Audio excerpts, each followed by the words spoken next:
Me llamo Catalina Torres, tengo 36 años y desde que tengo memoria he sido la gran decepción de mi familia. Los Torres viven en una mansión antigua en las afueras de Madrid, rodeada de viñedos heredados y diplomas de universidades de élite colgados en paredes más grandes que las fotos familiares. Allí, las conversaciones son tan sofisticadas como frías. Se quejan, por ejemplo, de lo lenta que va la lista de espera para esquiar en Vaqueira. Mi padre, don Rodrigo Torres, es abogado corporativo. Nunca ha perdido un caso que valiera menos de 1 millón. Mi madre, doña Carmen Torres, proviene de una familia que no necesita apellidos. Ya poseen medio vecindario. Nadie lo dice en voz alta, pero estaba claro que yo debía convertirme en su próxima hija dorada. Lástima que cambié los collares de perlas por botas militares, y luego está mi hermana, Isabel, 3 años mayor. Graduada en Derecho por Salamanca, casada con un empresario inmobiliario, Javier Cruz, con 2 hijos en colegios privados y una casa de veraneo en la costa de Cádiz, de la que no para de presumir. Ella no solo representa todo lo que mis padres soñaban, lo representa como si fuera actriz principal en una obra de teatro. Impecable sobre el papel, y lo sabe. En cada cena familiar se encarga de recordármelo. Mientras Isabel memorizaba jurisprudencia del Tribunal Constitucional, yo aprendí a desmontar y montar un fusil de asalto en la Academia Militar de Zaragoza. Ese fue el primer escándalo. Mis padres reaccionaron como si me hubiese unido a una secta. Desde entonces, cada reunión familiar ha sido un juicio en el que Isabel es la fiscal estrella y yo la acusada habitual. Mi carrera militar ha sido su prueba favorita. Para ella, soy la prueba de que nunca estuve a la altura del apellido Torres. La última vez que coincidimos, antes del gran aniversario de bodas de mis padres, Isabel mostraba fotos de sus hijos en un campamento exclusivo. Se inclinó hacia mí y dijo, sonriendo con veneno: ¿Y tú, Cata? ¿Cómo va la vida en los cuarteles? ¿Sigues doblando tú sola la ropa? Esa es su especialidad, nunca apuñala de frente. Lo hace con una sonrisa, como si fuera cortesía. Mis padres rieron, no por el chiste, sino por la reafirmación silenciosa de que Isabel seguía ganando. Yo simplemente bebí un trago y fingí que no me importaba. Uno se acostumbra a ser subestimado. Llega un punto en que los comentarios duelen menos porque se vuelven rutina. ¿Cuándo vas a tomarte en serio tu futuro? ¿Hasta cuándo vas a perseguir cosas que no dan frutos?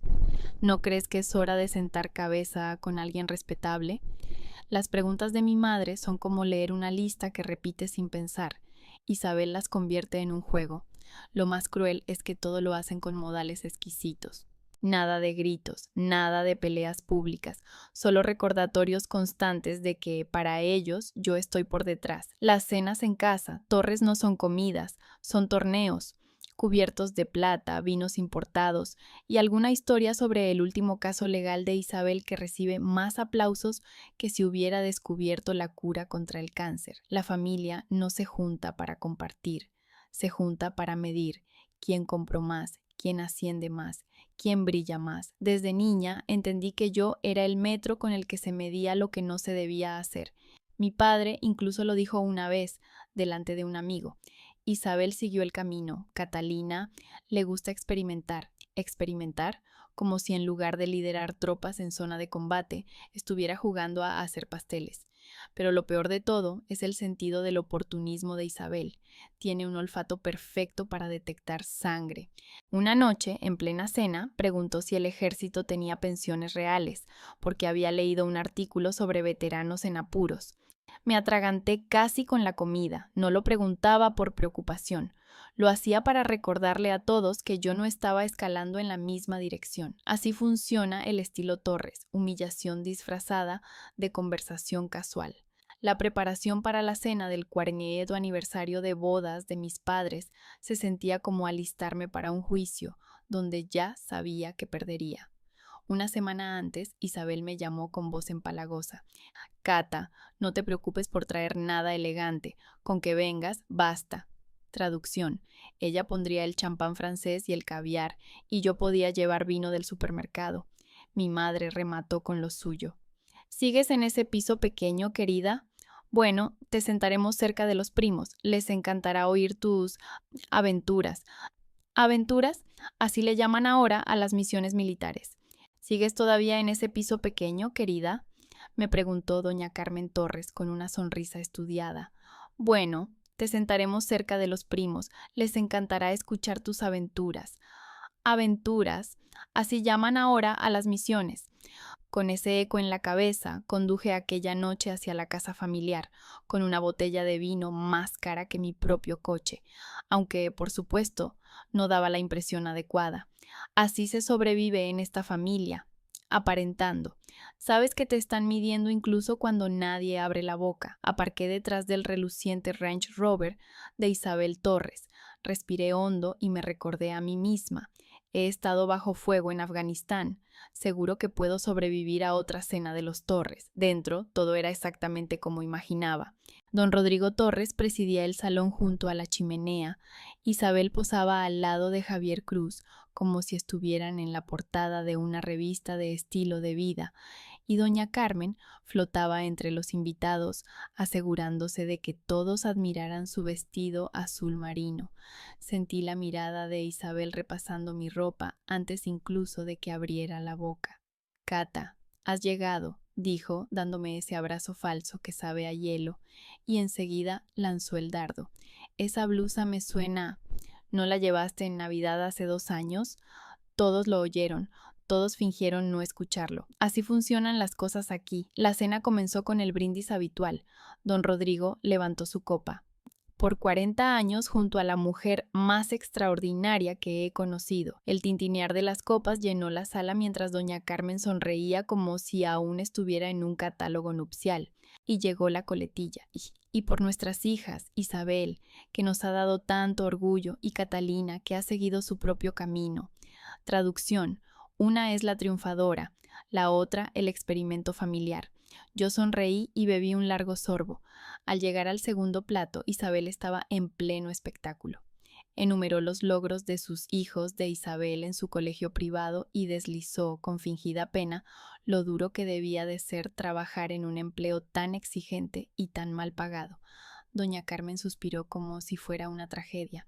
Don Rodrigo asintió como evaluando si hacía falta una donación benéfica. Entonces Isabel me miró directamente. ¿Y tú, Cata, piensas en la jubilación o vas a seguir dependiendo del Estado toda la vida? La sala se quedó en silencio. Los tenedores se detuvieron en el aire. Ella sonrió dulcemente, fingiendo preocupación fraterna. Sentí todas las miradas sobre mí esperando mi respuesta. Por un segundo quise soltar todo lo que llevaba años tragando, pero no lo hice. Me encogí de hombros. No te preocupes por mí, Isabel, dije con calma y volví a mi plato. En la superficie parecía que había ganado. En realidad solo estaba esperando mi momento. Apreté el tenedor hasta que el filo de plata se clavó en mi palma, hasta sentirme lo bastante serena para respirar. Ese es el truco que aprendí en la academia militar. Controlar la reacción antes de que te controle a ti. Ahí empezó todo, en realidad, el día que le conté a mis padres que me habían aceptado.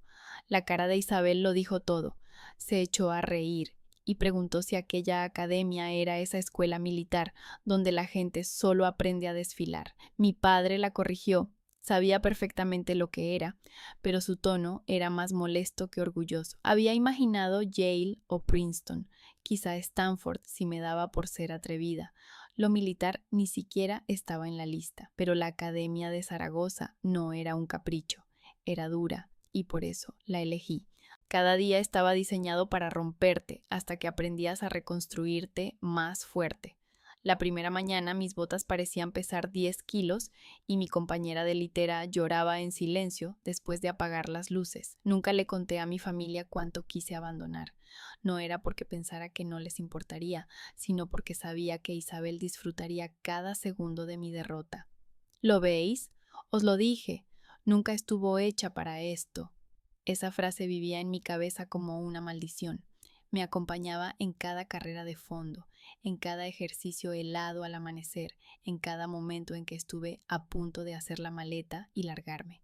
Cuando por fin me gradué, no fui la mejor del curso, pero tenía agallas, tenía determinación. Y eso, para mí, valía más que cualquier discurso o medalla. Para mi familia, en cambio, ese tipo de fuerza no contaba. Isabel pronunciaba su discurso de graduación en Derecho, dándole la mano a senadores. Yo saludaba con firmeza, jurando servir a mi país mientras mis padres aplaudían con cortesía, como si se hubieran equivocado de ceremonia. A sus amistades les decían, Catalina está explorando una etapa en el ejército, como si fuera un año sabático antes del máster. Era su forma de suavizar el golpe de tener una hija en uniforme del ejército de tierra. El destino me llevó a Irak antes de lo esperado, sin periodo de adaptación, sin ruedas de entrenamiento, solo arena, calor infernal y el zumbido constante de helicópteros en el cielo. Al principio sentía que me ahogaba bajo el peso de la responsabilidad. Lideraba a compañeros de armas más jóvenes que yo, muchos que apenas habían salido del instituto y confiaban en mí para tomar las decisiones correctas. Las consecuencias eran brutales. Un error y alguien no volvía a casa. Aprendí rápido. En medio de una emboscada no hay espacio para las dudas. A veces escribía a casa, pero ¿qué se supone que puedes contar? Hola, mamá. Hoy pasamos por una zona con artefactos explosivos y por suerte nadie explotó. Espero que los niños de Isabel lo estén pasando genial en el campamento de fútbol. Me limitaba a detalles seguros. La comida es horrible, pero estoy bien. Mi madre respondía hablando de almuerzos benéficos y de la interminable lista de logros de Isabel. Una vez deslizó una frase que se me clavó. El bufete de Isabel ya está pensando en ofrecerle el puesto de socia. Ni una palabra sobre si había dormido en una cama esa semana. Las llamadas eran aún peores. Mala conexión, interferencias, la voz de mi padre preguntando cuándo pensaba volver a la vida real. En una de esas llamadas familiares, Isabel contestó en segundo plano, riéndose. ¿Qué tal, Cata? ¿Sigues arrastrándote por la arena? Era una broma a medias, pero sabía exactamente lo que hacía. Cada recordatorio de que yo era diferente era combustible para ella.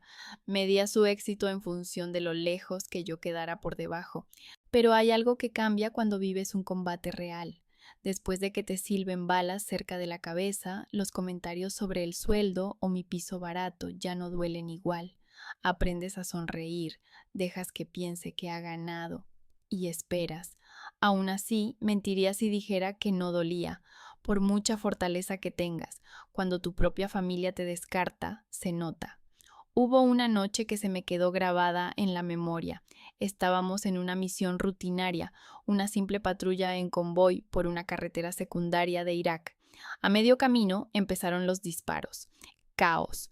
Mi conductor entró en pánico, le temblaban las manos, le aparté, tomé el volante y seguimos avanzando. Conseguimos salir sin bajas, pero yo pasé toda la noche sin pegar ojo, tumbada en la tienda de campaña mirando el techo y preguntándome, ¿les importaría a los míos si no volviera? Sabía la respuesta. Isabel lo convertiría en una anécdota útil para sus cenas. ¿Veis? Por eso tenía que haber estudiado derecho. Ese pensamiento me endureció más que cualquier sargento. Para cuando llegó mi segundo despliegue, esta vez en Afganistán, ya no necesitaba que nadie me validara. Confiaba en mi equipo. Ellos confiaban en mí, y eso bastaba. El orgullo familiar era un lujo que no podía permitirme. Allí, en zona hostil, el único orgullo que importaba era traer a todos de vuelta con vida. Aún así, siempre quedaba ese eco lejano en mi cabeza. La voz de Isabel, el tono despectivo de don Rodrigo, los suspiros resignados de doña Carmen. No era solo cuestión de demostrarme a mí misma que podía ser una buena soldado. En el fondo, más allá del uniforme del ejército de tierra y las misiones, lo que quería era demostrarles que estaban equivocados. Recuerdo una vez que aterricé en Barajas durante un permiso. Llevaba la mochila reglamentaria al hombro, con el uniforme del ejército de tierra arrugado tras horas de vuelo. En la terminal, familias enteras agitaban pancartas, globos, y los niños corrían emocionados al ver a sus padres. Los míos no estaban allí. Isabel me envió un mensaje. Enhorabuena por sobrevivir otra misión. Ya va siendo hora de que te asientes, ¿no crees? Como si me hiciera un favor al recordarme, una vez más, que no llevaba la vida correcta. Volví sola en tren. mirando por la ventana mientras pensaba en lo distintos que éramos, pero no todo era amargura. Mi unidad, mis compañeros de armas, se había convertido en mi verdadera familia. Eran tipos de lugares como Zaragoza o Albacete. No tenían dinero ni títulos, pero te daban la camisa sin pensarlo dos veces. Compartíamos bromas que no tenían sentido fuera de ese mundo, rituales absurdos antes de las misiones para mantener la cordura. Aquellos vínculos me hicieron ver que la forma en que los Torres medían el éxito estaba rota. Para ellos, el prestigio era cuestión de apellidos, propiedades y trajes caros. Yo aprendí que el verdadero prestigio es lograr que todos vuelvan con vida, pero intenta explicar eso mientras cortas el pavo en la cena de Acción de Gracias. Hay una llamada de cena que nunca olvidaré. Estaba en una pequeña sala destartalada en Afganistán, sentada en una silla de plástico con el teléfono pegado a la oreja. Isabel celebraba su ascenso como socia junior. No dejaba de hablar sobre la nueva casa que iban a comprar, los veranos en la costa y los clientes millonarios que estaba firmando. Entonces soltó. ¿Y tú, Cata, qué haces exactamente ahora? ¿Custodiar sacos de arena? La sala se quedó en silencio. Mis compañeros escuchaban a través del ruido estático. Me reí, con esa risa vacía que se lanza por inercia. Sí, algo así. Por dentro, sin embargo, juré no olvidar jamás ese momento, no por cruel, sino por lo malditamente predecible que era. El ejército me dejó cicatrices, algunas visibles y otras imposibles de explicar, noches de despertarme empapada en sudor, mañanas de preguntarme si podría aguantar un día más, pero también me dio una columna vertebral de acero.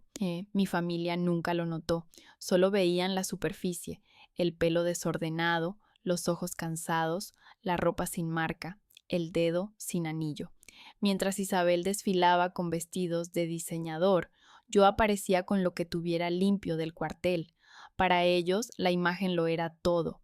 Para mí no significaba nada. Y sin embargo, cada vez que me sentaba frente a Isabel, en aquella reluciente mesa de comedor, escuchando su risa perfecta, viendo cómo mis padres irradiaban orgullo por ella, algo dentro de mí ardía. No era envidia, era rabia. Rabia porque decidieron que mi vida no contaba. Esa rabia no desapareció, solo aprendió a esperar. Lo primero que sentí fue el olor, goma quemada, polvo y miedo. Luego, los gritos. Afganistán no era Irak, era más cruel, más seco, más despiadado. Las montañas te hacían sentir diminuta incluso antes de que empezaran a disparar. Aquel día, nuestra patrulla avanzaba por un desfiladero estrecho. El primer disparo cortó el aire como un latigazo.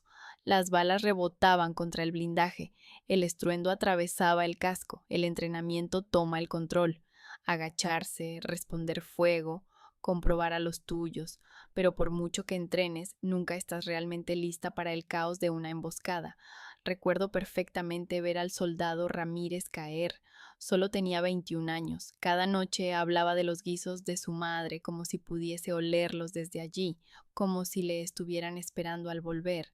Sangraba mucho, demasiado expuesto en medio del descampado. Mi cabeza decía, espera a la cobertura, pero mi cuerpo no obedeció. Me lancé a por él. Las balas silbaban como abejas furiosas. Sentí un estallido en el hombro. Un trozo de metralla me atravesó la chaqueta. Un calor agudo recorrió mi brazo, pero seguí tirando de él hasta ponerlo a salvo detrás de un camión blindado. Los sanitarios se hicieron cargo. Yo me quedé allí, temblando, fingiendo que era adrenalina y no miedo. Cuando todo terminó, contamos cabezas. Todos estaban vivos. El soldado Ramírez también. Luego me dijeron que le había salvado la vida, pero yo solo pensaba en lo cerca que había estado de no regresar. Fue entonces cuando entendí que las cicatrices no siempre son medallas. A veces son recordatorios de que tuviste suerte. La recuperación no tuvo nada de heroico.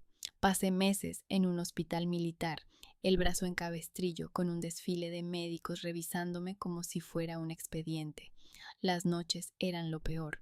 El silencio dejaba espacio para que cada ruido de aquella emboscada volviera a mi cabeza. Mientras tanto, en casa, Isabel salía en los periódicos por ganar otro caso importante.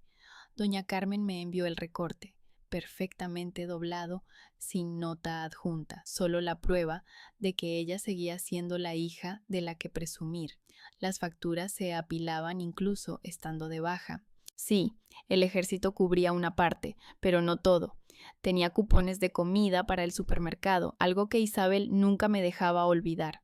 No hacía falta que lo dijera. Cada cena familiar era un juicio en el que ella era la fiscal y mi vida, la broma. El día de Acción de Gracias era lo peor. Llegué todavía rígida por la rehabilitación, el uniforme del ejército de tierra algo ajustado de un lado para esconder las vendas. Isabel acababa de volver de París, lo soltó con naturalidad. París es precioso, pero viajar con niños es agotador. Todos se inclinaron como si estuviera dando una conferencia. Luego me miró y sonrió con malicia. Cata, al menos tú no tienes que preocuparte por eso. El gobierno te da de comer, ¿verdad? La mesa se quedó en silencio. Don Rodrigo carraspeó. Doña Carmen recolocó la servilleta como si no hubiera oído nada. Isabel bebió su vino como quien marca un gol. Yo quise lanzarle el pavo entero a la cara. En vez de eso, seguí masticando, clavando la vista en la salsa de arándanos para no mirar a nadie. Ese silencio de mis padres dolió más que la broma de Isabel. No me defendieron porque estaban de acuerdo, o peor aún, porque no me consideraban digna de defender. Aquellas cenas se volvieron rutina. Isabel presumía de vacaciones, coches, logros de sus hijos de Isabel en colegios privados. Yo solo traía historias equivocadas, historias de guerra que no encajan bien entre la ensalada y el postre. Una vez empecé a contar lo del soldado Ramírez en la emboscada y Isabel me cortó. Ahórranos los detalles sangrientos, estamos comiendo. Todos rieron, con nerviosismo, y yo cerré la boca. Así es como aprendes qué relatos están permitidos en tu propia familia. El dinero era siempre el juez silencioso. Isabel y Javier Cruz compraron una segunda casa en la costa. Yo vivía en un piso pequeño a las afueras de Madrid, estirando cada sueldo. Conducía un coche que tosía más de lo que rodaba. Una vez Javier bromeó, diciendo que mi coche era de colección, y Isabel añadió, sí, vintage como su carrera. Aquella vez doña Carmen se rió. Esa risa todavía escuece, pero si crees que la humillación te rompe, no es así, te endurece. Cada insulto de Isabel era combustible, cada mirada de decepción de don Rodrigo era otro tronco al fuego. Cuanto más me veían, como menos, más decidida estaba a demostrarles lo contrario. No para ellos, porque nada cambiaría sus mentes, sino para mí. Ya había enfrentado la muerte. Enfrentar a Isabel en la mesa era solo otra batalla. La rehabilitación fue larga, pero me negué a rendirme. El ejército no reparte compasión, y yo no la quería de todos modos. Empujé hasta poder levantar el brazo otra vez, hasta que las cicatrices dejaron de impedirme enfundarme el uniforme del ejército de tierra. No había terminado, el campo de batalla me había dado su golpe, pero yo no pensaba dejar de luchar. Isabel, claro, no tenía ni idea de lo que todo eso significaba. Para ella, la recuperación era un balneario, no meses sudando en una sala de rehabilitación. Una vez llamó por compromiso. ¿Ya estás de pie? Qué bien. Igual ahora podrías pensar en un trabajo normal. Normal. Como si salvar vidas en una zona de guerra no fuera una vida normal. No discutí. Nunca discutía con ella. Ese era su juego de poder. Dejarla creer que había ganado. Mientras yo me preparaba en silencio para la siguiente batalla, el ejército me destinó de nuevo, esta vez dentro del país. Pero Afganistán seguía en mis huesos. Las cicatrices picaban con el frío, los recuerdos no remitían y los cupones para comprar comida seguían en mi cartera. Isabel nunca preguntó si dormía bien o si estaba bien. Solo quería saber si pensaba hacer esto para siempre. Mis padres tampoco exigían explicaciones, preferían respuestas simples y las mías nunca lo fueron. Lo que no veían era que cada cicatriz me moldeaba más fuerte. Cada puya de Isabel era la prueba de que me subestimaba. Ese sería su mayor error. Volver a ponerme el uniforme del ejército de tierra tras Afganistán no fue lo mismo que antes. El cuerpo se curó más o menos, pero la emboscada me acompañó. El ejército también lo notó. En lugar de mandarme de nuevo al extranjero, me asignaron a una nueva plaza en la base Fort Mee, sede del Comando Cibernético de EEU. Al principio lo tomé como un exilio. Ni desierto, ni patrullas, ni polvo en los dientes. Solo fluorescentes, pantallas infinitas y filas de analistas que parecían más técnicos que soldados. Pero allí se estaba desplazando la guerra de verdad. Ya no hacen falta morteros ni balas para asolar un país. Hoy basta con un portátil y alguien dispuesto a destruirlo todo desde detrás de un teclado. Y créeme, los del otro lado eran de primera. China, Rusia, Irán, Corea del Norte, da igual. No les importaba quién quedara en medio y no se tomaban ni un día libre. La mayoría en mi familia no tenía ni idea de lo que hacía el comando cibernético. Si le contara a Isabel que rastreaba a hackers estatales intentando tumbar un sistema hospitalario, me pediría que le arreglara el wifi mientras tanto. Para ellos no era trabajo de verdad, pero detrás de esas pantallas peleábamos batallas que nadie quería reconocer. La adaptación fue dura. El combate es ruido, inmediato y visceral. La guerra cibernética, en cambio, es silenciosa, constante, como velar de noche, esperando que se mueva alguien invisible. Mis jornadas empezaban antes del amanecer y terminaban mucho después de que la gente normal se hubiera ido a casa. Vivía a base de café y pretzels de máquina, mirando líneas de código que parecían otro idioma. No era nada glamuroso y desde luego no impresionaba en la cena de acción de gracias. Aún así me hice buena. Quizá fueron las noches de niña trasteando con ordenadores que mi familia consideraba una pérdida de tiempo. Qué curioso que esa pérdida de tiempo fuera lo que salvaba vidas. Empecé a detectar patrones con más rapidez que la mayoría, pequeñas anomalías que sugerían algo mayor. Un día, un intento de phishing contra un banco pequeño. Otro día, una puerta trasera en los sistemas de un contratista de defensa. Mis informes empezaron a llamar la atención y de repente me encontraba en reuniones con altos mandos, presentando amenazas que habrían hecho titulares si no las hubiéramos interceptado. Naturalmente, nada de eso se traducía en interés en casa. Mi padre todavía se empeñaba en preguntarme si ya había pensado en un plan de jubilación. Y Isabel, sentada con desdén en su vestido de diseñador, soltaba con una sonrisa ladeada. O sea que sigue sentada frente a un escritorio, ¿no? Mientras tanto, ese escritorio del que hablaba tan alegremente era lo único que impedía que operadores extranjeros apagaran la red eléctrica de medio país. Pero claro, mejor hablemos de su nueva casa en Cape Cod. Aprendí a dejar de justificarme. Explicar era malgastar aliento. Ellos no querían entender, querían que encajara en su molde de lo que tenía valor. Cargos rimbombantes, ascensos, pruebas visibles de éxito. En defensa cibernética no había desfiles ni medallas para colgar en la pared. Las victorias eran invisibles. Nadie aplaude una catástrofe que nunca llegó a ocurrir. Dentro del comando cibernético, sin embargo, el trabajo sí importaba.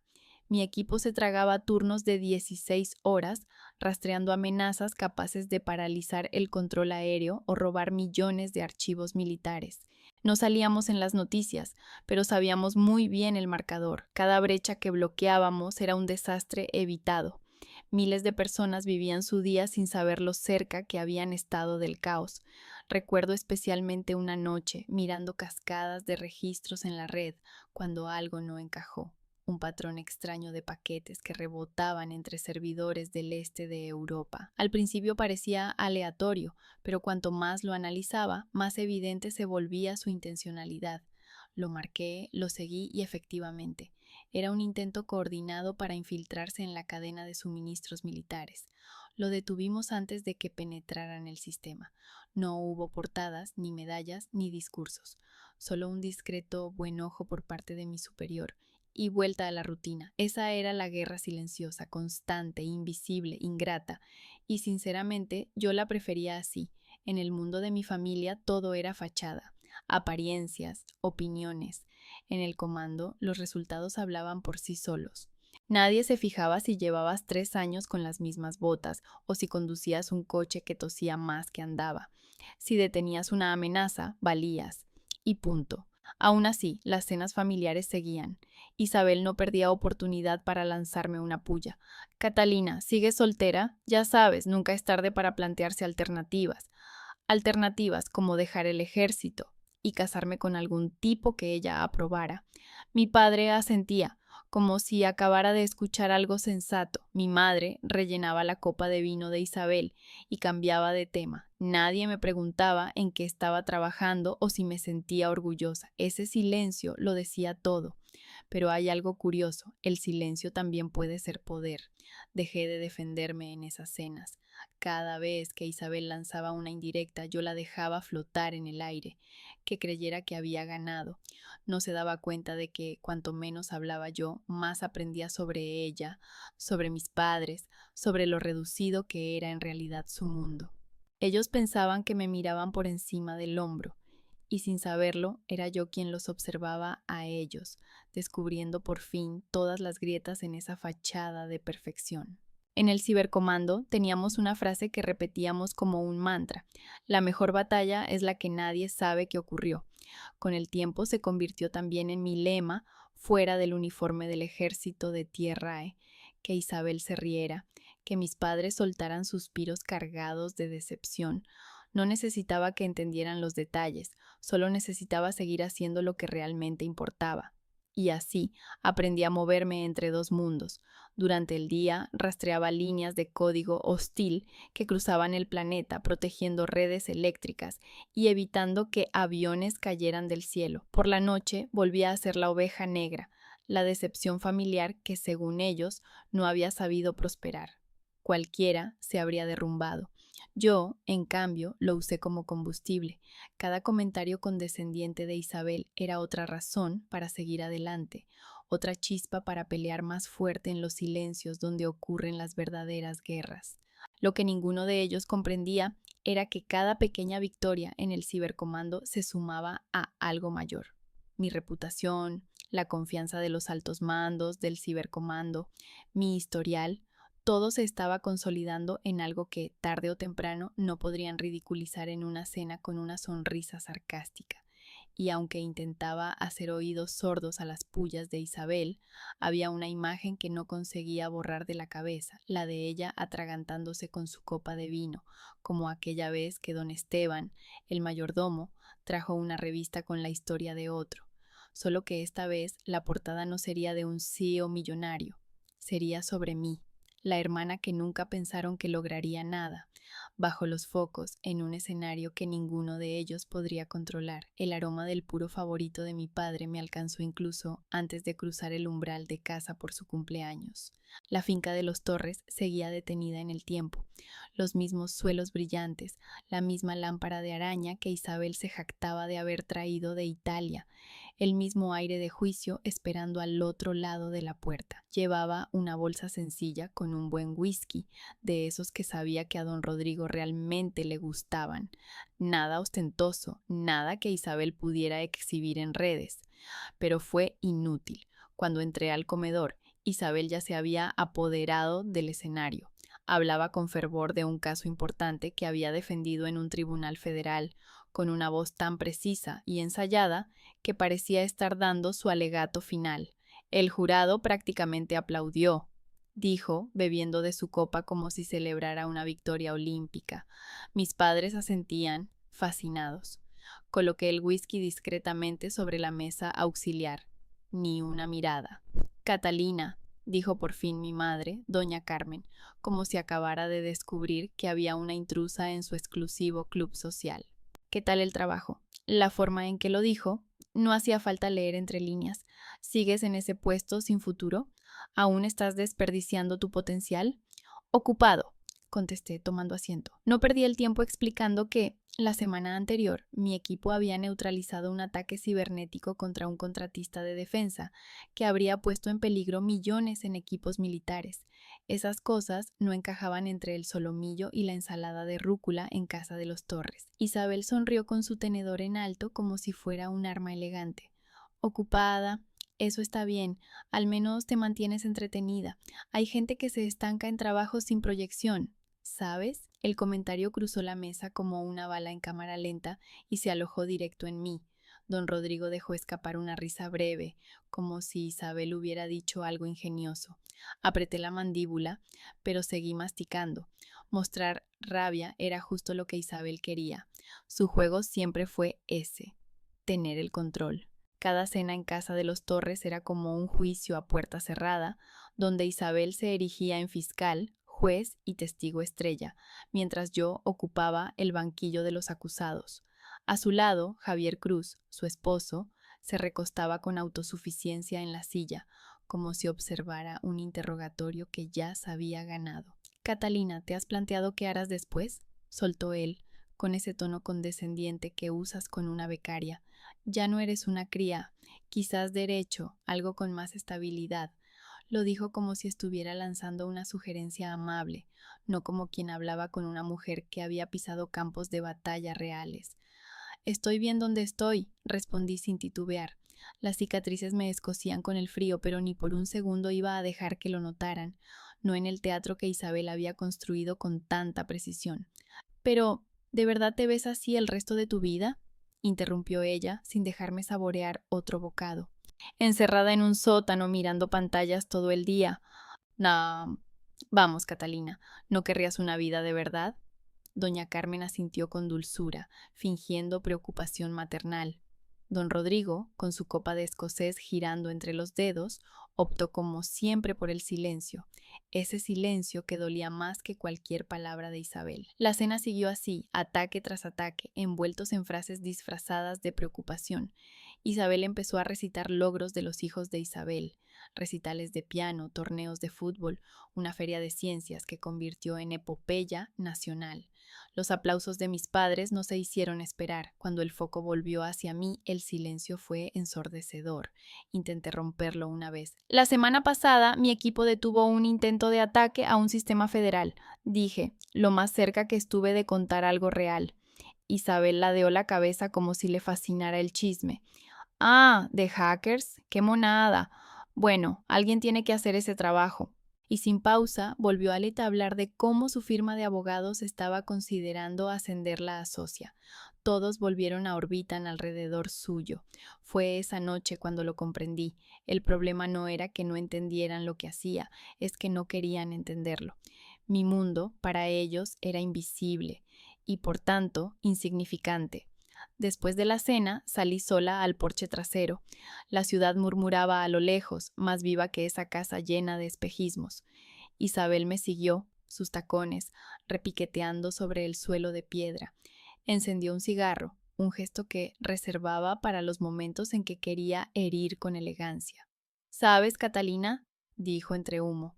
Podrías haber sido mucho más, tenías cabeza, tenías oportunidades, pero elegiste mal. La miré.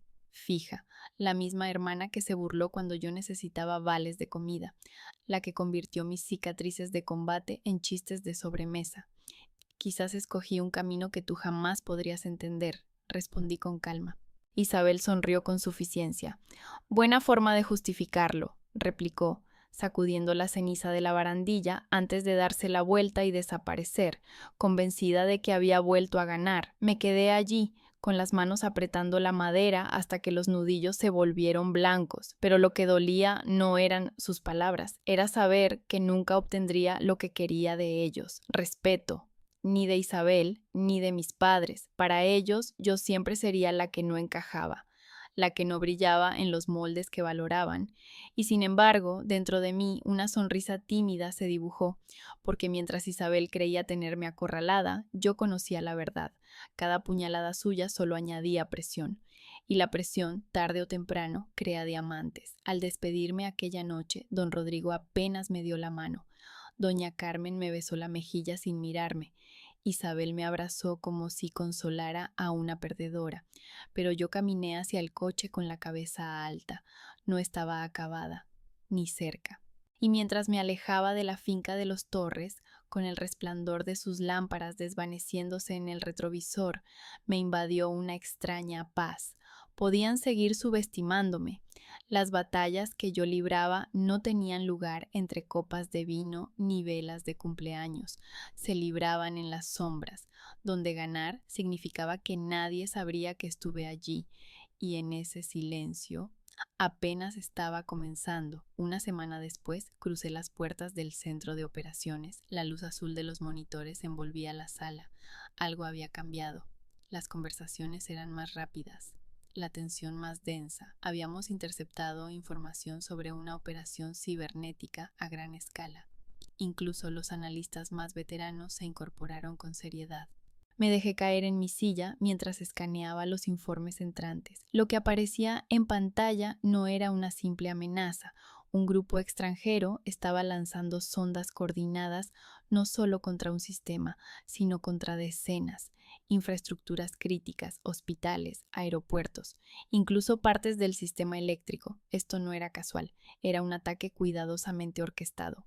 Catalina, ¿lideras tú este operativo?, dijo mi supervisor sin rodeos, dejando caer un dossier grueso sobre mi escritorio. No es una sugerencia. Sentí cómo el pulso se me aceleraba, pero mantuve el rostro impasible. Entendido, respondí, firme.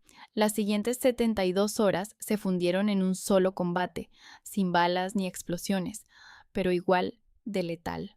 Torrentes interminables de código malicioso golpeaban nuestras defensas sin descanso. Nadie de mi equipo abandonó la sala. Sobrevivimos con barritas energéticas, café y breves siestas en sillas duras como piedra. Mis ojos ardían de tanto mirar flujos de paquetes de datos, hasta que algo hizo clic. Comencé a ver patrones como huellas invisibles en la arena digital. Nos estaban tanteando, buscando fisuras. Y entonces lo vi. Van a por los sistemas de emergencia, solté, más alto de lo que pretendía. Varias cabezas se giraron hacia mí. Caminé hasta la pantalla central y les mostré los datos. Si logran colarse aquí, pueden interrumpir la comunicación entre hospitales, ambulancias, incluso los centros de llamadas del 112. Podrían sumir una ciudad entera en el caos justo cuando más la necesiten. Esa advertencia sí captó su atención. Las órdenes comenzaron a llegar con rapidez. En cuestión de minutos me vi informando a altos mandos del cibercomando en videollamadas cifradas. Les expliqué el alcance de la amenaza con palabras claras, mientras el reloj avanzaba como una cuenta atrás. A nadie en esa sala le importaba qué universidad había pisado o qué coche conducía. Solo querían saber si podía frenar el ataque. Creamos contramedidas sobre la marcha, parcheamos vulnerabilidades, redirigimos tráfico, aislamos sistemas infectados antes de que la brecha se propagara. Cada pulsación de tecla era como quitar una espoleta a una granada segundos antes de estallar. Hubo un momento crítico. Creímos haber perdido el control de una red hospitalaria en Chicago. Podía escuchar la voz de Isabel resonando en mi cabeza. Aún escondida tras un ordenador, ¿eh? Pero esta vez cada una de esas teclas era lo único que separaba a los pacientes del caos absoluto. En la hora número 70 logramos bloquear el último intento de intrusión. La sala estalló en aplausos, puños alzados, abrazos y hasta lágrimas. Lo habíamos logrado, no saldría en los periódicos, pero esa noche millones de personas dormirían tranquilas sin imaginar lo cerca que estuvieron del desastre. Más tarde, esa misma noche, mi supervisor me tomó del brazo con expresión grave. Torres, acabas de evitar una crisis nacional. El alto mando querrá saber tu nombre. Me limité a encogerme de hombros, agotada. Con que sepan el del equipo, me basta, sonrió con complicidad. No seas modesta, se habla de una condecoración, tal vez algo más. La palabra quedó flotando en el aire. Condecoración. Las medallas solían asociarse a campos de batalla, no a teclados, pero en ese instante comprendí que el campo de batalla había cambiado, y también la definición de heroísmo. Por supuesto, mi familia no sabía nada de aquello. Ese fin de semana me arrastré hasta un brunch en casa de mis padres. Isabel brillaba como siempre, narrando la última victoria legal de su bufete con la misma altivez que usaría ante un juez. Citaron mi informe palabra por palabra, dijo, limpiándose los labios con una servilleta de lino como si fuera realeza. ¿Y tú, Catalina?, intervino doña Carmen con tono meloso. ¿Cómo va lo del ordenador? La palabra ordenador le chorreaba desprecio, como si siguiera imaginándome trasteando en un garaje a los 16. Isabel se inclinó hacia mí con esa sonrisa que era más puñal que afecto. ¿Sigues salvando el mundo con el teclado? Me dieron ganas de reír. 3 días antes había evitado el colapso de hospitales enteros, pero allí sentada, rodeada de porcelana y falsas sonrisas, preferí guardar silencio. Nadie en esa mesa entendería jamás el peso que yo cargaba. Y estaba bien, no todas las batallas necesitan espectadores. De regreso al fuerte, el reconocimiento no paraba. Me llamaban para sesiones informativas de alto nivel, me asignaban proyectos con más responsabilidad que los que se daban a oficiales con el doble de rango. En una reunión a puerta cerrada, uno de los altos mandos del cibercomando me miró directamente a los ojos y dijo con solemnidad: Torres, has salvado vidas, no creas que no lo sabemos. Asentí con respeto, pero por dentro sentí como algo se tensaba. Salvar vidas. Esa era la misma expresión que me habían dicho en Afganistán. Otro frente, mismo resultado. Y sin embargo, mi propia familia no era capaz ni de pronunciar un «estamos orgullosos de ti». Esa misma noche, tras otra jornada de persecución digital, me quedé sola en el aparcamiento del cuartel, mirando mi reflejo en el cristal del coche. Isabel pensaba que era una fracasada. Mis padres creían que vivía a la deriva, pero el ejército me había confiado nada menos que la defensa del país ante un colapso inminente. ¿Qué juicio debía importar más? La respuesta era evidente, y aún así el peso del juicio familiar se pegaba a mí como el humo de un cigarro. Cada gesto de desprecio de Isabel, cada mirada decepcionada de don Rodrigo resonaban como ecos constantes, pero no me derrumbaban, me afilaban, porque, en el fondo, sabía que la guerra silenciosa que estaba librando era solo el preludio de algo más grande. Algo que ni Isabel, con su copa de vino y su sonrisa de superioridad, podría ridiculizar. Y cuando ese día llegara, no verían a la decepción familiar. Verían lo que el ejército ya había reconocido, una soldado que luchaba batallas invisibles y las ganaba. Las invitaciones llegaron en papel grueso, con letras doradas en relieve, de esas que doña Carmen consideraba sinónimo de elegancia. Rodrigo y Carmen Torres celebran sus 40 años de matrimonio. Recibí la mía como todos los demás, por correo, sin llamada, sin nota personal. Solo la expectativa tácita de que apareciera, que me sentara en el extremo de la mesa y observara cómo Isabel acaparaba la atención. Durante semanas, Isabel había estado dejando pistas en el grupo familiar, fotos de su nuevo vestido, imágenes del menú del catering, una copa de champán grabada que había ayudado a elegir a mamá. No se trataba del aniversario, se trataba de Isabel, recordándole a todos quién era el rostro brillante de los Torres. Mis respuestas eran escuetas, un emoji con pulgar arriba aquí, un qué bonito allá. En el fondo, una parte de mí no quería ir. Sabía exactamente lo que ocurriría. Isabel encontraría el momento justo para lanzar una puñalada elegante. Mis padres guardarían silencio. Y yo acabaría marchándome antes de tiempo con ese nudo en el estómago que me acompañaba desde la academia militar. Pero había otra parte en mí que sabía que debía estar allí, no por ellos, sino por mí misma. Ya no tenía nada que esconder. La noche anterior a la celebración sonó el teléfono. Isabel llamando. Eso ya era raro. Prefería que sus mensajes me llegaran filtrados por nuestros padres. Cata, dijo con voz dulzona y filo de cuchillo por debajo. Por favor, no hagas pasar vergüenza mañana a mamá y papá. Es su noche. No es el lugar para tus historias del ejército. Casi solté una carcajada. ¿Vergüenza?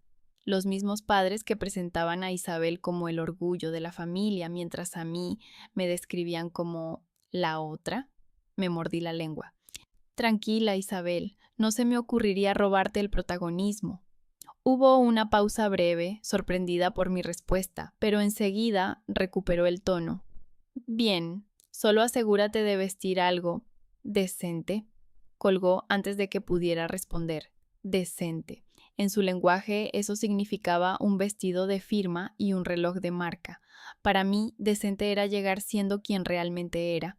Esa noche preparé un vestido azul marino sencillo, limpié con esmero mis botas militares y guardé nuevamente en el cajón la carta oficial de notificación de la medalla al honor, aún confidencial hasta la semana siguiente. Isabel no tenía ni idea. Cuando llegué a la finca, el camino de entrada parecía un anuncio de coches de lujo, BMWs, Jaguars, un Tesla reluciente. Mi viejo Ford desentonaba como un lunar, pero no me importó. Pasé entre los coches con paso firme, regalo en mano. Dentro, el aire estaba saturado de perfumes caros y carcajadas fingidas. Doña Carmen resplandecía con su collar de perlas. Don Rodrigo parecía sacado de un catálogo de golf. Y Isabel, cómo no, hizo su entrada triunfal con un vestido rojo que gritaba: «Mírame, Catalina». «Has venido», dijo mi madre, dándome un beso al aire. Su tono sonaba más a sorpresa que a afecto, como si no esperara que apareciera. Don Rodrigo me estrechó la mano fugazmente antes de girarse hacia sus invitados. Isabel se lanzó sobre mí como una actriz de teatro. «Cata, qué bien, bonito vestido». Su mirada recorrió mi atuendo como si fuera un escáner de seguridad. «¿Todavía compras en rebajas?». Javier Cruz esbozó una sonrisa sarcástica mientras se servía su segunda copa de champán. Solo sonreí, aún ensayando tus insultos frente al espejo. Por una vez Isabel parpadeó, descolocada, pero se recompuso rápidamente y volvió a girarse hacia el salón como si yo no existiera. La cena se sirvió en el gran comedor, con velas parpadeando sobre cubiertos relucientes. Me colocaron al final de la mesa, junto a tío Álvaro, que se quedó dormido a mitad de la ensalada. Isabel y Javier estaban, por supuesto, al lado de nuestros padres. Simetría perfecta, tal y como le gustaba.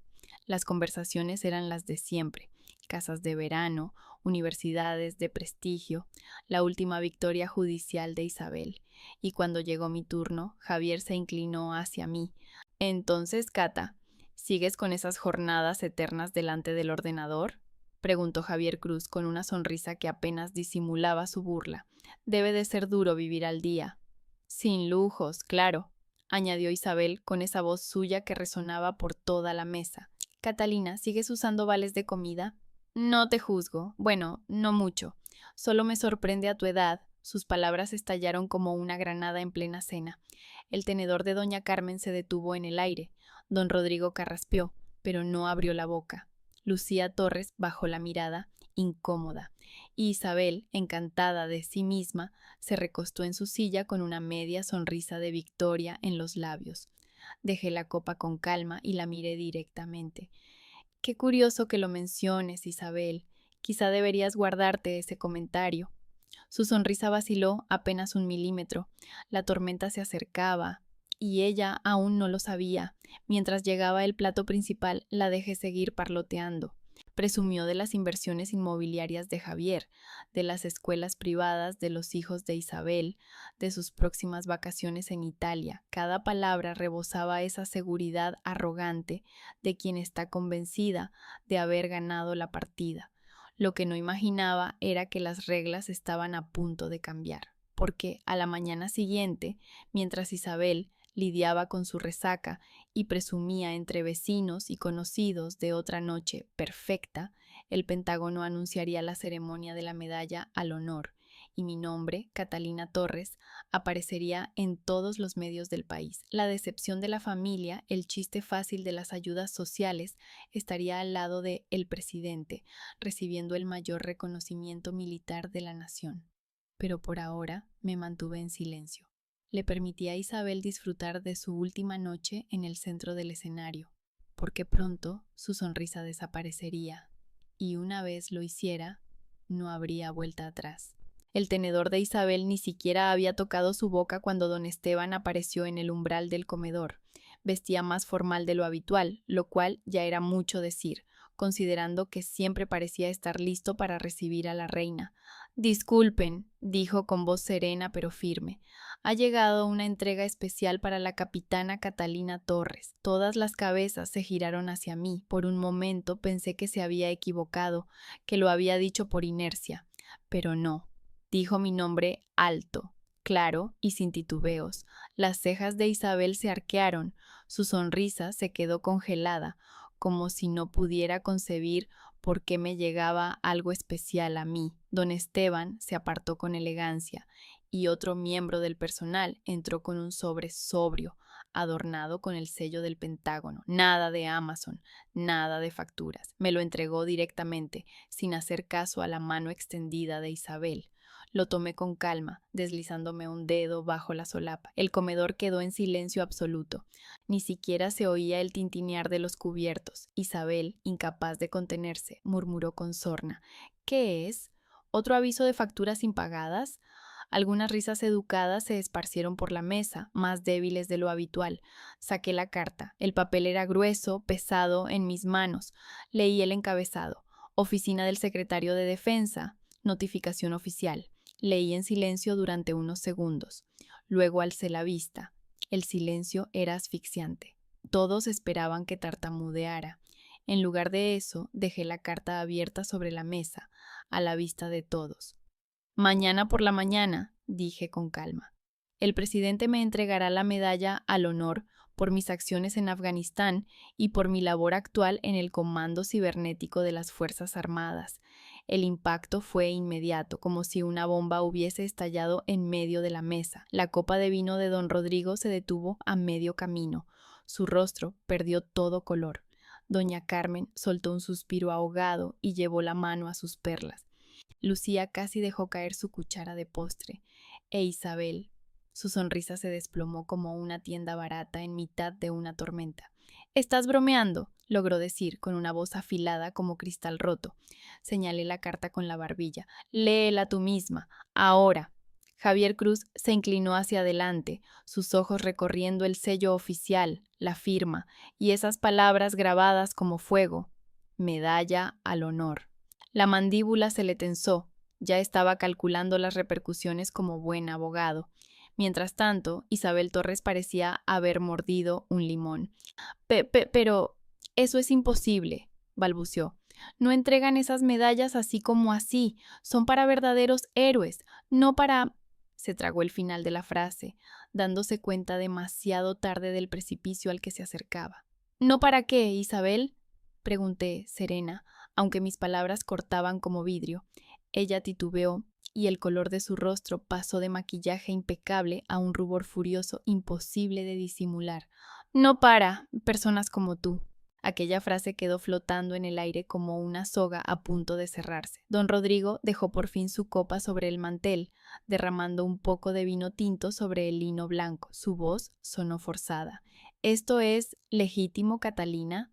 Me recosté en la silla, cruzando los brazos. «El Pentágono no envía cartas falsas, papá». El peso de la verdad cayó sobre la mesa. Durante años yo había sido la decepción, la que vivía de limosna. Y en un instante esa historia se hizo añicos. Isabel intentó recomponerse, esbozando una sonrisa rígida que sonaba más a castigo que a felicitación. «Bueno, supongo que... enhorabuena», dijo como quien anuncia una sentencia, pero no iba a permitirle salir ilesa. «¿Sabes, Isabel?», respondí, manteniendo el tono pausado. «Una hija no debería tener que ganarse la medalla al honor, solo para conseguir el respeto de su propia familia». Aquello dolió más que cualquier palabra anterior. Doña Carmen se estremeció. Don Rodrigo bajó la vista a su plato. Incluso Javier permaneció en silencio. Don Esteban, que aún se encontraba junto al umbral, me dirigió una leve inclinación de cabeza antes de retirarse discretamente. Por primera vez, alguien en esa casa me había comprendido. La conversación volvió poco a poco, pero el ambiente ya no era el mismo. Al fondo de la mesa, los vecinos y conocidos murmuraban entre sí, lanzándome miradas furtivas, como si recalibraran todo lo que creían saber de mí. Lucía Torres empezó a hacerme preguntas torpes sobre Afganistán, el comando cibernético y qué significaba realmente recibir esa medalla. Isabel, en cambio, permanecía rígida, muda, sus ojos saltando entre mi rostro y la carta, como si la incredulidad pudiera cambiar las palabras. Para cuando llegó el postre, la atmósfera se había agriado. Don Rodrigo intentó brindar en mi honor, pero sus palabras sonaron vacías. Doña Carmen dijo algo sobre el sacrificio y cambió rápidamente de tema para hablar de los hijos de Isabel. Casi daba risa. No sabían si sentirse orgullosos o escandalizados. Fue entonces cuando Isabel rompió su silencio, justo cuando los camareros comenzaban a retirar los platos. «Deberías habérnoslo dicho», espetó. «Soltar esto así, delante de todos, como si fuera un espectáculo. Eso es manipular». Incliné ligeramente la cabeza. «¿Te refieres a cuando tú misma anunciabas mis ayudas alimentarias en la cena de Acción de Gracias? ¿O cuando recordabas delante de todos que aún no me he casado? Ese tipo de espectáculo». Su mandíbula se tensó, pero no respondió. Por primera vez, Isabel no tuvo réplica. La velada se resquebrajó a partir de ahí. Algunos parientes Torres se acercaron, ahora deseosos de hablar conmigo. Otros permanecieron fieles a Isabel, aferrándose a esa jerarquía familiar que llevaban décadas cultivando. Mis padres parecía que habían envejecido 10 años en una sola noche. Intentaban digerir el hecho de que la hija que siempre vieron como un fracaso estaba a punto de recibir el más alto honor del país. Me levanté y agradecí a don Esteban cuando trajo mi abrigo. «Enhorabuena, capitana», dijo en voz baja, con una sinceridad que nadie más en esa casa había mostrado. Al salir al aire fresco de la noche, aún podía sentir el silencio que había dejado atrás, pero ya no era el silencio de la indiferencia, era el silencio de quienes comprendían, al fin, que me habían juzgado mal y que nada volvería a ser igual. Esa misma noche el móvil no dejó de vibrar. Llamadas perdidas, mensajes de voz, textos acumulándose como en una comedia de mal gusto. Y por la mañana ya no era solo la familia, eran vecinos y conocidos, antiguos compañeros de clase, incluso periodistas buscando alguna declaración. El anuncio de la medalla al honor había salido a medianoche y de pronto mi nombre estaba en todas partes, desde TVE hasta el periódico local. Ignoré la mayoría de mensajes, sorbiendo café quemado en mi pequeña cocina, mientras deslizaba el dedo por los titulares, de vales de comida a medalla al honor, la historia de la capitana Catalina Torres, la heroína que su familia subestimó. Un periodista incluso había recuperado la burla de Isabel sobre los vales, publicada años atrás en una vieja publicación de Facebook. Ver esa frase citada justo debajo de una foto mía en televisión me hizo reír a carcajadas. El karma tenía un sentido del humor retorcido, pero la verdadera tormenta venía de mi familia. Doña Carmen me dejó 3 mensajes seguidos, su voz aguda y temblorosa. «Catalina, llámame inmediatamente. Los periodistas están llamando. Tenemos que hablar de cómo responder». El mensaje de don Rodrigo fue aún más seco. «Llámame, urgente». Los de Isabel llegaron después. «Tenemos que hablar ya». Y otro. «Nos emboscaste». Me limité a observar el móvil vibrar sobre la encimera. Años enteros me ignoraron, me ridiculizaron, me silenciaron. Ahora no podían dejar de perseguirme. Cuando por fin contesté, fue mi madre la que habló, ya al borde de un ataque de nervios. «Catalina, ¿por qué no nos avisaste? Nos pilló completamente desprevenidos. Los vecinos llaman sin parar. En el club social no dejan de preguntar». La interrumpí. «Esto nunca ha sido sobre vosotros». Hubo un silencio, luego su voz bajó un tono. «Estamos orgullosos de ti, de verdad. Pero, ¿no crees que esto hace que la familia parezca desprevenida?» Ahí estaba, no orgullo por mis actos, orgullo porque ahora podían pulir la imagen familiar. Isabel llamó después, respondí al tercer intento. Su voz sonaba tensa, casi rota. «Me humillaste», solté una carcajada. «¿En serio? Pensé que ya lo hacías tú sola, sin ayuda». «Esto no tiene gracia, Catalina. ¿Tienes idea de cómo quedé? Todos mirándome como si fuera la idiota que no sabía nada de su propia hermana. Tal vez porque estabas demasiado ocupada burlándote de mí como para preguntar qué hacía con mi vida», respiró entrecortadamente. Por primera vez no tenía respuesta. «Deberías habérmelo contado», alcanzó a decir. «¿Para qué? ¿Para que lo manipularas antes de que yo entrara por la puerta? ¿Para que, como siempre, lo convirtieras en tu espectáculo?» Guardó silencio. Luego murmuró. «Te gustó vernos subestimarte». No lo negué, pero añadí. «¿Sabes qué me gustó más? Darme cuenta de que tu opinión ya no significa nada para mí». Y colgué. Las llamadas siguieron llegando, pero dejé de contestar. En lugar de eso, fui al trabajo. En Fort Mee a nadie le importaba ni Isabel ni su ego herido, solo importaba la misión. Mis compañeros de armas me felicitaron con palmadas en la espalda, sonrisas sinceras, y luego volvimos a vigilar amenazas, sin juicios, sin etiquetas, solo el deber, pero el fin de semana no pude evitar lo inevitable. Mis padres me invitaron a un brunch. Solo la familia más cercana, prometió mi madre. Acepté, por pura curiosidad. El ambiente en el comedor era distinto, más callado, casi solemne. Don Rodrigo carraspeó cuando me senté. «Catalina, te subestimamos. Fue un error». Isabel, sentada enfrente, apretaba la mandíbula. «Nos hiciste quedar como idiotas», murmuró. La miré con serenidad. No, Isabel, eso lo hiciste tú sola. Yo solo dejé de ayudarte a esconderlo. Se le encendieron las mejillas, pero no pudo replicar. Me incliné un poco hacia adelante. Una hija no debería necesitar una medalla al honor para que su familia la respete. Esa frase pesó como un martillazo. Los ojos de doña Carmen se humedecieron. Don Rodrigo apartó la mirada.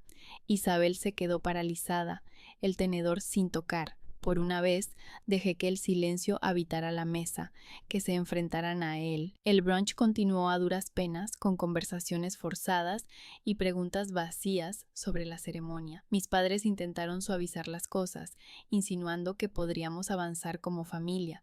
Isabel seguía fría, picando los huevos como si la culpa de todo fuese mía. Cuando me levanté para marcharme, ella me siguió hasta el porche. Su voz sonó más baja, menos punzante. Lo siento, dijo, escupiendo las palabras como si le ardieran en la garganta. Algunas de las cosas que te dije con los años, puede que me pasara. ¿Puede? Alcé una ceja, suspiró, cruzándose de brazos. Vale, fui cruel. Pero podrías habérmelo dicho, negué con la cabeza. No, nunca te ganaste ese derecho, te encargaste tú misma de dejarlo claro. Sus ojos se desviaron, y por primera vez en décadas, Isabel me pareció pequeña. Cuando llegaba al coche, don Rodrigo me llamó desde la puerta. Catalina, los medios querrán declaraciones familiares, deberíamos coordinarnos, ni siquiera me giré. Encárgate tú, yo ya he gestionado bastante. Al alejarme en el coche, sentí cómo se deshacía ese peso que me había oprimido durante años. Por primera vez, no era yo la que se encogía dentro de aquella casa, no era yo la que se tragaba sus palabras, mientras Isabel se reía a mi costa. Las consecuencias ahora les tocaba a ellos. Yo tenía batallas más importantes que pelear, y esta vez todo el mundo sabía en qué bando estaba. El jardín de la Moncloa, dispuesto como si fuera un escenario de gala militar, no se parecía en nada a los campos de batalla que conocía, pero mis nervios vibraban igual que antes de una patrulla. Filas de sillas blancas miraban hacia un atril imponente.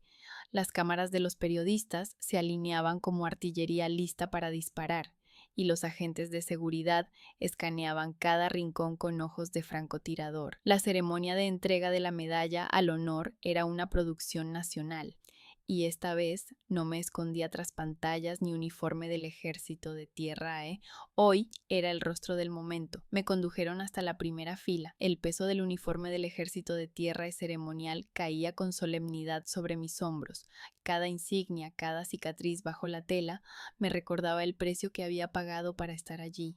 A mi alrededor, los altos mandos del cibercomando, con sus gala militares perfectamente planchadas, murmuraban entre asistentes. Un cuarteto de cuerda interpretaba piezas suaves, tan fuera de lugar para alguien que había sobrevivido con raciones MRE y 2 horas de sueño en zonas hostiles. Don Rodrigo y doña Carmen se sentaban 3 filas más atrás, rígidos, callados.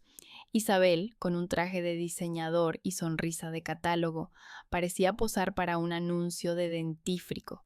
Sabía que las cámaras captarían su rostro, y eso la consumía por dentro. Jamás lo admitiría, pero estaba furiosa. Esta vez los focos no eran suyos. Una voz cortó el murmullo. Señoras y señores, con ustedes, el presidente del gobierno. Todos nos pusimos en pie. El presidente salió con paso firme, seguro, el hombre más poderoso del país, y esa mañana estaba allí. Por mí, comenzó con el discurso oficial. Habló de mis actos en Afganistán, de cómo arrastré al soldado Ramírez fuera de la zona de fuego, herida y todo. De mis años en el cibercomando, bloqueando ataques capaces de paralizar ciudades. Cada frase golpeaba más fuerte que la anterior. No era cotilleo familiar, no era una versión maquillada. Era la verdad, documentada, irrefutable. Capitana Catalina Torres, dijo, girándose hacia mí. Su valentía en el campo de batalla y su entrega silenciosa han salvado innumerables vidas. En nombre de una nación agradecida, es un honor hacer la entrega de la medalla al honor. El tiempo se ralentizó mientras el presidente prendía la medalla en mi pecho. Las cámaras disparaban como ráfagas. La cinta era ligera, pero la carga simbólica, inmensa. Los aplausos estallaron. Personas que nunca había visto se levantaron. Soldados desconocidos me saludaron. Y por primera vez en mi vida comprendí algo. No necesitaba la aprobación de Isabel, ni el reconocimiento de don Rodrigo, ni el silencio educado de doña Carmen. Mi país acababa de concederme su más alto honor, y eso era más que suficiente. Tras la ceremonia, los periodistas se abalanzaron sobre mí. Micrófonos, flashes, voces superpuestas. Capitana Torres, ¿qué significa para usted este reconocimiento? Fui directa. Significa que el sacrificio importa, que las luchas silenciosas valen tanto como las visibles, y que quienes no volvieron merecen este momento más que yo. No lo había ensayado, pero caló hondo. Asintieron, escribiendo con rapidez. De reojo vi a Isabel observándome, los labios tensos, como si la verdad escociera más que cualquier crítica. En la recepción, dentro del palacio, saludé a ministros, senadores, incluso celebridades que pedían selfies. Don Rodrigo rondaba por allí, intentando parecer natural. En un momento se presentó a un general del ejército. «Soy el padre de Catalina, por supuesto», dijo con la voz inflada de orgullo súbito.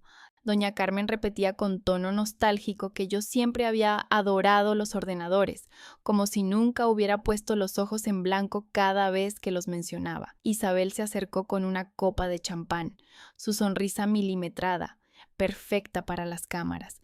«Enhorabuena, Catalina», dijo entre dientes. «De verdad, te lo mereces», alcé una ceja. «Vaya, eso casi suena sincero». «Casi», murmuró. Fingió una risa, asegurándose de que nadie la oyera. «Sabes que esto lo cambia todo, ¿no? La gente nos verá de otra manera. Ahora estamos relacionadas con...» «Detente», interrumpí en voz baja, lo justo para perforar su máscara. «Esto no va contigo, nunca fue contigo».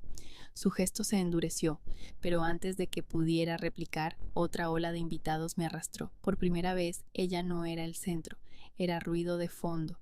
Aquella noche, mientras los canales repetían la ceremonia en bucle, no me senté con mi familia.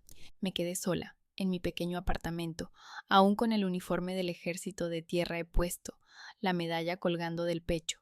Observaba cómo el mundo me veía, por fin, como era yo realmente. No como Isabel había querido pintar. Los presentadores me llamaban heroína, los titulares hablaban de mi coraje callado, y mientras tanto, seguramente, Isabel se miraba en el espejo, descubriendo que lo único que no podía eclipsar era la verdad. La medalla al honor no borraba años de ser ignorada, ni las bromas con cupones de comida, ni las cenas donde me reducían a una nota al pie, pero sí movía el suelo bajo nuestros pies. Por primera vez, yo era la Torres de la que todos hablaban. Y por la forma en que Isabel me miró durante aquella ceremonia, supe que lo había entendido. Me quité la medalla con cuidado y la dejé sobre la mesa. Las cicatrices aún dolían. Mi cuenta bancaria no brillaba como la de Isabel, y la aprobación de mi familia seguía siendo tan frágil como un cristal fino. Pero ya no importaba, porque por primera vez el mundo no me veía como el fracaso de siempre, ni como la decepción familiar, ni como la sombra de Isabel. Me veían como lo que era, Catalina Torres, soldado, superviviente, y ahora condecorada con la medalla al honor. Y eso era algo que ningún comentario sarcástico, ninguna sonrisa altiva, ni ningún silencio incómodo en la mesa podría quitarme jamás. Las semanas posteriores a la ceremonia se sintieron como haber atravesado un portal. Las invitaciones llovían, entrevistas, mesas redondas, conferencias. Todo el mundo quería escuchar a la soldado silenciosa que había dejado a su familia boquiabierta. Era surrealista, pero yo no buscaba brillar bajo los focos, quería transformar esa atención en algo real. Así nació la Fundación Escudo de Libertad. La financié con mis propios ahorros, sin patrocinadores ni favores. Reuní a un equipo comprometido con apoyar a las veteranas de la Fundación Escudo de Libertad. No con fotos para la prensa, sino con alojamiento, atención psicológica, formación laboral, lo que yo habría necesitado cuando volví a casa con heridas visibles e invisibles. Quería que las mujeres que sirvieron supieran que no estaban solas, sin importar lo que sus familias o sus entornos pensaran. El acto de inauguración fue sencillo, nada de lámparas de araña ni vestidos de gala militar. solo un salón lleno de veteranas, defensoras y voluntarias. Cuando tomé el micrófono, fui directa. Demasiadas volvemos a casa para encontrarnos con el silencio. Demasiadas nos sentimos insuficientes, aunque hayamos dado todo. Esta fundación existe para demostrar que eso no es verdad. Los aplausos no fueron refinados ni coreografiados, fueron sinceros, y para mí significaron más que cualquier titular. Claro que los Torres no iban a ignorar algo así. Doña Carmen apareció en la gala militar con perlas y sonrisa, diciendo a todo el que quisiera oírla lo orgullosa que estaba de la visión de su hija. Don Rodrigo dio un discurso sobre liderazgo, como si hubiese sido él quien me guiara desde el inicio. Isabel llegó tarde, sus tacones resonando como si la sala fuera suya. Me abrazó frente a los flashes. «Quiero que sepas lo impresionada que estoy», dijo en voz alta para los micrófonos. Luego, entre dientes, murmuró: «Vaya, sí que has cambiado el guión, ¿eh?». Le sonreí para las cámaras. «No, Isabel, no he cambiado tu guión, he escrito el mío». Pero más allá de los focos, algo empezaba a moverse. Don Rodrigo comenzó a llamarme más seguido, no para sermonear, sino para pedirme consejos.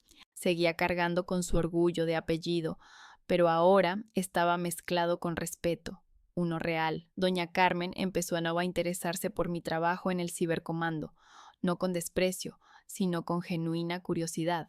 Tarde, sí, pero al menos era algo. Isabel, como siempre, fue más complicada. Intentó medias disculpas.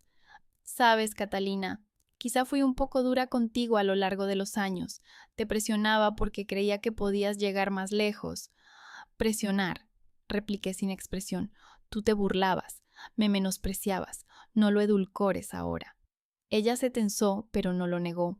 Por una vez, no tenía un giro ingenioso preparado. Eso era nuevo. Aún así, no podía soltar el control del todo. En las cenas familiares, redirigía las conversaciones a su despacho, sus hijos, sus vacaciones. Pero algo había cambiado. El equilibrio ya no era el mismo. La sala ya no giraba en torno a Isabel Torres, y todos lo sabían. Los comentarios de Isabel ya no me afectaban como antes. Sus palabras, antes afiladas como cuchillas, ahora rebotaban sin fuerza. Los parientes Torres empezaban a acercarse con curiosidad. Algunos me preguntaban por la fundación, otros querían detalles de la ceremonia. Incluso mis propios padres corregían a Isabel cuando lanzaba alguna pulla fuera de lugar. Una noche, tras una cena especialmente tensa en la que intentó minimizar mi fundación, llamándola obra de caridad, la aparté del salón. «Escucha», le dije en voz baja, «podemos construir una relación más sana o seguir interpretando esta farsa, pero quiero que entiendas una cosa. Ya no necesito tu aprobación, ya no busco tu validación. Así que si quieres estar en mi vida, será bajo condiciones justas. Nada de interrogatorios disfrazados de cenas familiares, nada de sonrisitas condescendientes». La miré directamente. «O me respetas o mantienes la distancia». Se quedó paralizada. Por primera vez noté duda en su mirada. No esa irritación habitual, sino una incertidumbre real. No sabía cómo manejar esta nueva versión de mí. El equilibrio había cambiado, y ella lo sabía. Mientras tanto, fuera del entorno familiar, la fundación no dejaba de crecer. Lanzamos programas de mentoría que unían a jóvenes veteranas con líderes en tecnología, derecho y administración pública. Construimos viviendas de emergencia para mujeres en riesgo de quedarse sin hogar. Conseguimos acuerdos con universidades para otorgar becas a veteranas. Por primera vez no estaba luchando contra el pasado, estaba construyendo el futuro, y cada vez que subía a un escenario o cortaba la cinta de un nuevo proyecto, recordaba aquellas cenas en casa de Isabel, sus chistes sobre cupones de comida, los silencios cómplices de mis padres y la sensación punzante de ser invisible, y comprendí algo esencial. La verdadera revancha no consiste en aplastar al otro, es demostrarte a ti misma que la imagen que ellos tenían de ti jamás fue cierta. Isabel intentó una vez más recuperar el relato.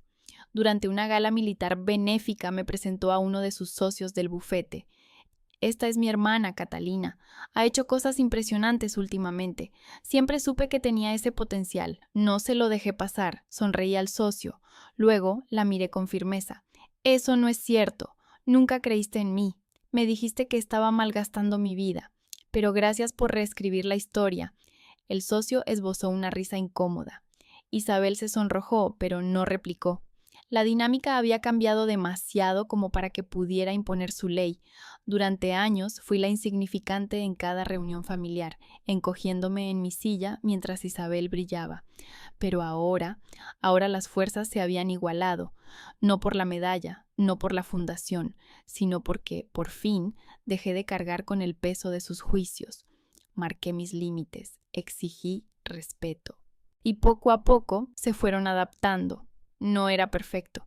Isabel aún soltaba miradas altivas cuando hablaba de mi trabajo. Don Rodrigo seguía midiendo el éxito con cifras y apellidos. Doña Carmen continuaba preocupándose más por las apariencias que por la esencia, pero los días en que yo era la broma familiar se habían acabado. Una tarde, tras otra jornada intensa en la fundación, conduje de regreso a casa. La medalla descansaba en su estuche sobre la estantería, y por primera vez entendí que ya no anhelaba su aprobación, porque ya no la necesitaba. El equilibrio se había desplazado para siempre. Esa mañana, el cielo del cementerio de la Almudena amaneció gris, con esa luz suave que parece envolver incluso las piedras más duras. Filas de lápidas blancas se extendían hasta el horizonte, cada una con una historia truncada, cada una recordándome que aquella medalla no era solo mía, pertenecía también a ellos. Avancé con paso lento, el uniforme del ejército de tierra y familiar contra mi piel, las botas resonando sobre la grava. La medalla al honor colgaba sobre mi pecho, pero ya no pesaba. Se sentía merecida, no solo por mí, sino por cada soldado cuyo nombre seguía vivo en mi memoria. Me detuve ante la tumba de Sargento Navarro, el hombre que me enseñó a mantener el fusil limpio y la mente más clara aún. Él no volvió de Afganistán, pero yo sí, y llevaba su historia conmigo. Pasé los dedos lentamente sobre el mármol frío, siguiendo una a una las letras del nombre de Sargento Navarro. Esto es por ti, susurré, apenas audible. Tras de mí se oyó el crujido suave de unos pasos. No era Isabel, era una de las jóvenes de la Fundación Escudo de Libertad. 6 meses atrás dormía en un coche abandonado. Había servido con honor, pero fue descartada, invisibles para todos, salvo para un sistema que la olvidó. Hoy, sin embargo, llevaba una americana sencilla pero impecable y abrazaba una carpeta llena de planes para su próximo semestre universitario. ¿Estás bien?, me preguntó, con una dulzura inesperada. Le sonreí con sinceridad. Sí, solo quería asegurarme de que los que merecen ser recordados no caigan en el olvido. Ese era el verdadero núcleo de todo. Las medallas, los titulares, los aplausos, eran efímeros. Lo que de verdad importaba era lo que hacías después. Para mí eso significaba seguir luchando, no con fusiles ni explosiones, ni en batallas silenciosas desde salas repletas de pantallas, sino en el combate más invisible y más urgente, dar a los veteranos una vida digna tras dejar el uniforme del ejército de tierra. La fundación había crecido más rápido de lo que jamás imaginé. Teníamos oficinas en 3 comunidades autónomas, una línea de atención 24/7 y convenios con organizaciones que realmente ponían recursos donde se necesitaban. Cada historia de éxito era una pequeña victoria. Alojar a una madre con sus hijos, conseguir que alguien recibiera apoyo psicológico antes de romperse del todo, ayudar a una veterana a conseguir su primer empleo de verdad. Todo eso valía más que cualquier aplauso en la Casa Blanca. Por supuesto, la familia seguía desempeñando sus papeles. Don Rodrigo ahora presumía de su hija en el club social, la heroína nacional. Doña Carmen contaba a sus amigas sobre la fundación como si hubiera sido idea suya desde el principio, y Isabel orbitaba en la periferia, más cautelosa con sus palabras. Las burlas desaparecieron, pero en su mirada quedaba ese destello inconfundible de envidia cada vez que alguien me elogiaba. Una noche, tras una gala militar benéfica de la fundación, me abordó a un lado del salón. Catalina, escucha, sé que no fui justa contigo, sé que te lo puse más difícil, pero quizás podríamos empezar de nuevo. La observé detenidamente. El vestido perfecto, el maquillaje sin fallos, esa imagen milimétricamente construida que siempre le había importado más que cualquier otra cosa, y por primera vez no sentí rabia, sentí compasión. No necesito empezar de nuevo contigo, Isabel, le dije con suavidad. Solo necesito que seas honesta. No tienes por qué quererme, ni siquiera respetarme. Pero deja de fingir. Eso es todo lo que pido. Parpadeó, atrapada entre el orgullo y la vergüenza, y luego asintió con un solo gesto. No era una disculpa, no era perdón, pero era real, y eso bastaba. Y, por mi parte, dejé de medirme según su mirada. Ya no necesitaba su aprobación. Tenía soldados que me admiraban, mujeres que contaban conmigo, y un país que me había confiado su más alto honor. Esa era la validación que importaba. Los dramas familiares seguirían ahí como una corriente subterránea, pero ya no definían quién era yo. En el aniversario de la ceremonia de la medalla, volví a el cementerio de la Almudena, esta vez como oradora en un acto público. El público era un mar de veteranos, familias, niños ondeando banderas demasiado grandes para sus manos. Fui breve. El éxito no es la mejor venganza, dije con voz firme. El honor, el verdadero, se gana con sacrificio, viviendo bajo tus propios términos. Eso es lo que permanece. Los aplausos me envolvieron como una ola suave, pero no los necesitaba. Ya había dicho lo que tenía que decir. Cuando la multitud se dispersó, me quedé atrás, caminando entre las hileras de lápidas, en silencio, con respeto, y con una paz que por fin era mía. Algunos nombres me sonaban, la mayoría no, pero sentía un vínculo profundo con todos ellos. Esa era la verdadera medida. No las medallas, no los discursos, sino la certeza silenciosa de que, en el momento crucial, todos nosotros dimos un paso al frente. Y cuando el sol rompió finalmente entre las nubes, tiñendo de oro las lápidas blancas, sentí algo que hacía años me resultaba ajeno: paz, porque daba igual lo que dijera Isabel, daba igual cómo tambaleaban mis padres, daba igual cuántas cenas familiares se convirtieron en trincheras disfrazadas. La última palabra era mía, y ya no era una cuestión de venganza, era una cuestión de honor, honor por encima de todo. Salí del cementerio de la Almudena aquella tarde con la medalla guardada de nuevo en su estuche, y las palabras que acababa de pronunciar aún resonando en el aire como un eco eterno. Durante años pensé que la lucha consistía en demostrarle a Isabel que estaba equivocada, en obligar a mis padres a mirarme y ver lo que yo veía en el espejo. Pero entre aquellas tumbas comprendí que la única batalla que importaba ya la había ganado. Las comidas incómodas, las bromas crueles, los silencios que dolían más que los gritos, ya no tenían poder sobre mí. Lo que me definía ahora era haber elegido siempre el camino más difícil. Presentarme cuando otros se rendían, servir cuando era más fácil huir, librar batallas que nadie más veía y construir algo duradero para quienes vinieran después de mí. Isabel seguiría siendo ella, impecable, inquieta, obsesionada con gustar al mundo como si la vida fuera un escaparate. Mis padres seguirían dando más valor a las apariencias que al contenido. Pero yo había aprendido, por fin, que el respeto verdadero no se mendiga, se conquista, no viene de los aplausos ajenos, viene de vivir una vida con la cabeza alta, aunque te duela el cuerpo, de caminar erguida entre cicatrices, entre silencios, entre habitaciones donde te subestimaron una y otra vez. Y eso es la historia que seguiré escribiendo con cada día que me quede en este mundo, en mis propios términos, con dignidad, con verdad, con honor.